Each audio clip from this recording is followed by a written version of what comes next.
Do the following. Find out a way of living your work, your wealth, from Christian values. It is no sin to be rich. It is not sin to be rich. Sin is to be soap, not wanting to divide what you have. Sin is not wanting to divide what you are. So if you have social influences, do everything to do a beautiful job in the society you live. Don't be that futile madam, for example.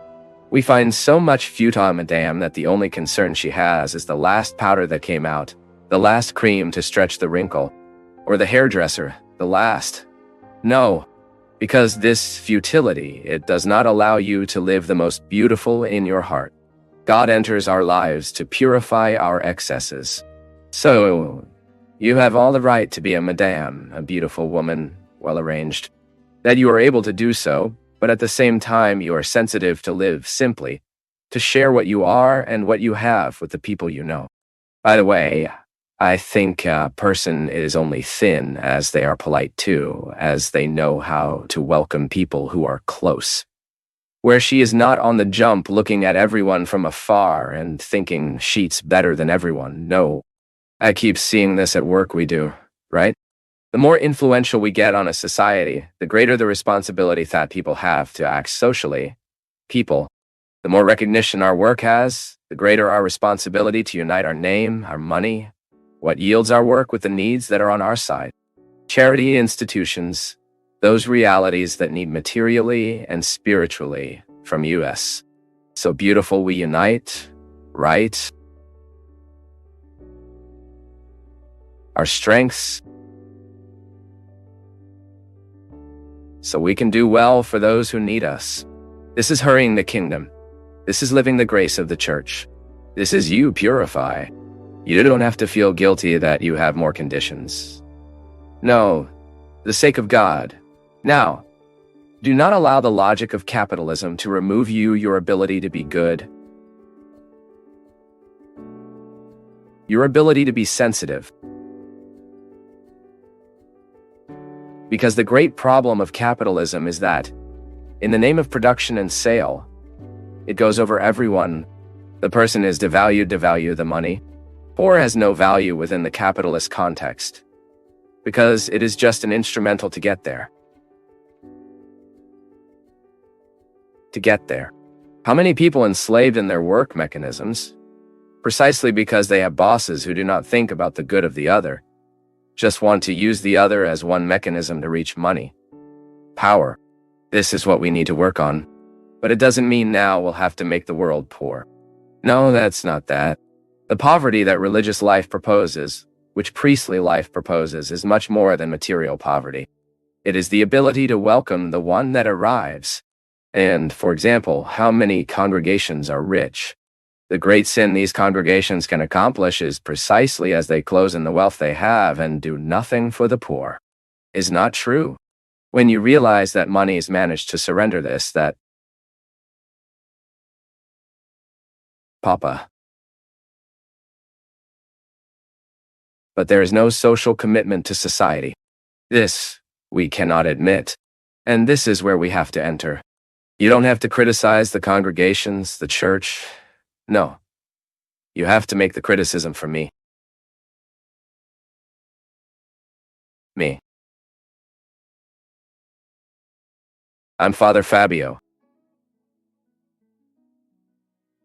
I have a job. I fight my daily life. I work to survive. I pay my beads. I survive what I do. But now, how do I run what surrender from the work I do? Am I being a capitalist? Or am I having a social sensitivity with what yields the work that is mine? Then you ask yourself this question too. You don't have to be a priest to ask yourself. Andre, if this question we all have to ask for us to be able to sleep in peace with our conscience. Today, the world is marked by necessity, both material and spiritual. I bump into both of them and have increasingly asked God for the grace of not being insensitive to any of them. What we can do, we have to do. I, for example, was born of a poor family. My brothers are poor until today. Helping my brothers to me is a social responsibility. I am wrong? I'm not. It is no use for me doing my charities there for the institution, if suddenly I am not sensitive to the need of my brothers. This is a responsibility that is always imposed on my heart. When I had to take a new life stance precisely because of that, I needed to take care of my mother. It's a social responsibility that I have, but it doesn't close me in my world with my needs. No. And as far as possible, as I can afford it, I want to help my brothers. I want to give them possibilities for improvement in life. These are people who are important to me. Do you live what God gives you only for you, or are you having sensitivity to perceive the people on our side? Then I tell you too, to you who watch us now, and suddenly it's true. I never stop to think about it. No problem, you have the fruit of your work. If your work earned you a lot, if your profession has given you a lot of money, it is no problem. The problem is what you do with what your profession has given you, with what your office has given you. It's so sad, my people, when you realize that a person, she takes a power post and she is treating people badly because of it. I have a sensitive look to perceive the other. This is the greatest beauty I see in a person. When she has money, she is successful. She is a famous person. She is a person who has achieved a lot in life. But she has not lost the sensitivity of looking at simple people in their eyes and treating them well. Even because there is no greater and more beautiful wealth in this life than you have a human being sensitive to the needs of your time. Father, do you know when we feel a weight within us? Afraid that everything can go wrong? Yeah, I'm feeling that way. Do you know when a person feels lost in the midst of confusion? Yeah, this is me. That's how I feel. It is a meaningless sadness. I know I have a potential to be happy, to look much more.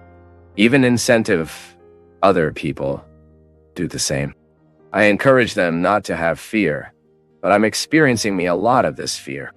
I feel prisoner, and it has bothered me. This has given me a great anguish. Somehow we all include ourselves.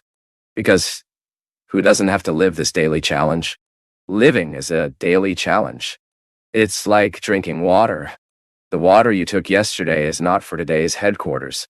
The food you ate yesterday, of course, he may be nourishing you yet, but you need to renew the food. The meaning for life is like that too. I break the rules of defects for me to start living on the rules of virtues. I have sensitivity, simplicity to identify my excesses, what makes me a difficult person, and start working. The sooner I start working this, the greater the benefit. Because it's good for us to live the conversion. We are more enjoyable, we are happier, we are more fulfilled. And this is the first benefit of conversion, that when we give up these excesses, we get even more beautiful.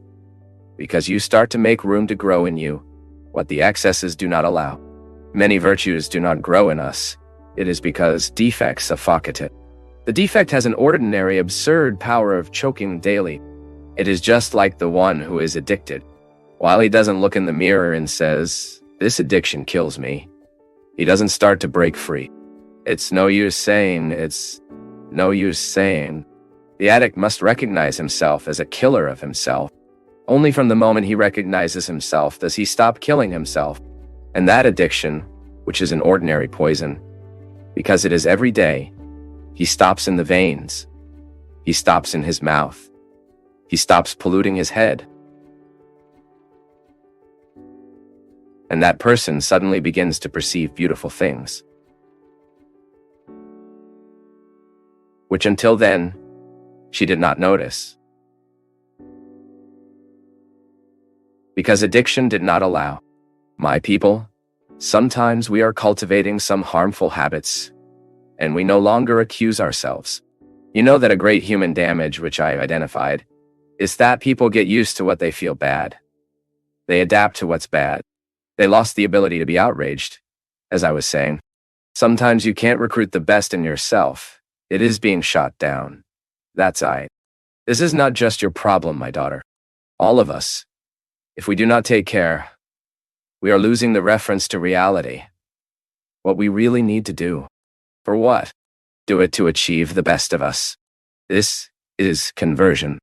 When I lose the ability to indignate with what is bad in my ambience, I lose the power to transform.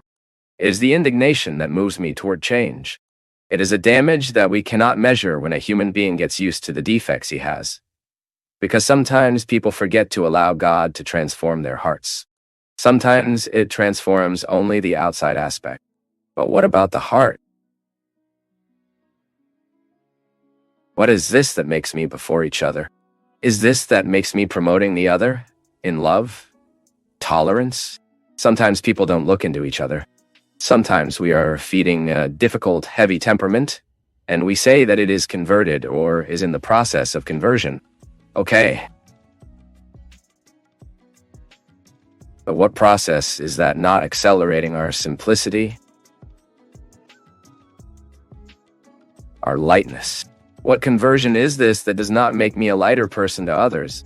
What conversion is this that I get out of arrogance? It is the first sign, my people, whom they say religious. Because it is the fruit of spirituality in us, I do not feel better than anyone.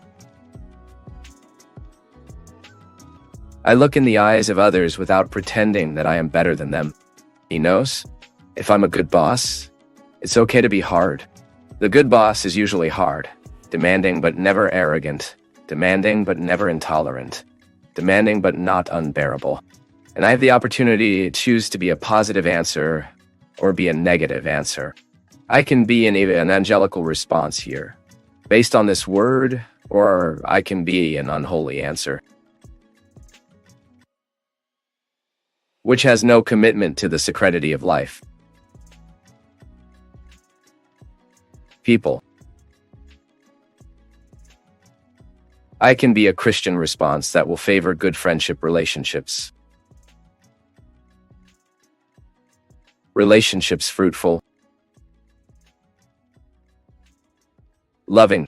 You can be a positive answer as a husband in your wife's life, in your children's lives. You may be in your husband's life, your children, your brothers. You got out of bed, you start to be an answer to the world. This is interesting. When I realize that a sacrifice, a gesture of renunciation will help me break the power of the rules of defects. Because a human being who lives adapted to his shortcomings, a human being who lives under the rules of his defects, he is unbearable. He is difficult at work. He is difficult within the family.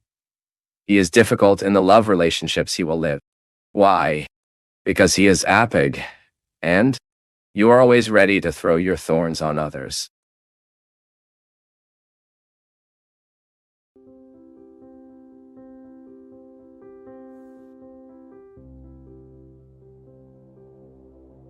As we wrap up another insightful session at Path of Faith, we encourage you to be part of our community by commenting, liking, sharing, and subscribing.